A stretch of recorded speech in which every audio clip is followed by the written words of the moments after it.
গোপালগঞ্জ জেলার নামই বদলে যাবে, বুঝছেন? গোপালগঞ্জ আর থাকবে না। 2013 সালের 29শে ডিসেম্বর ঢাকার গুলশানে পুলিশ ব্যারিকেডের সামনে দাঁড়িয়ে এক বিস্ফোরক ঘোষণা দেন সাবেক প্রধানমন্ত্রী ও বিএনপি চেয়ারপারসন বেগম খালেদা জিয়া। তখন তিনি বলেন, গোপালগঞ্জ থাকবে না, এই জেলার নামই পাল্টে যাবে। অনেকে সে সময় ভাবেন হয়তো রাগের মাথায় এই কথা বলেছেন, আবার কেউ কেউ বলেন এটি ছিল তার রাজনৈতিক স্ট্যান্ড। নাগরিক পার্টি এনসিপি এখন এক নতুন শক্তি। তারা আগুন জ্বালিয়ে এসেছে রাজনীতির মাঠে।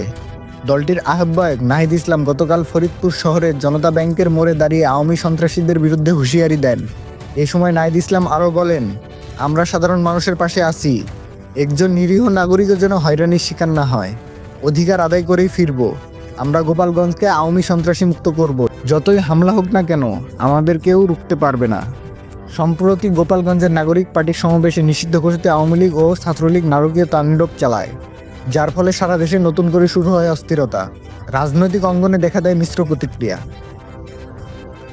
বিএনপির মহাসচিব মির্জা ফখরুল ইসলাম আলমগীর এই হামলাকে সরাসরি গণতান্ত্রিক অধিকার লঙ্ঘন বলে অভিহিত করেছেন। তিনি দাবি করেছেন, যারা এই বর্বরতা চালিয়েছে তাদের কঠোর শাস্তি দিতে হবে। এদিকে জামাতে ইসলামের সেক্রেটারি জেনারেল মিয়া গোলাম পরওয়ার এই ঘটনাকে বলেছেন ফ্যাসিস্ট হামলা।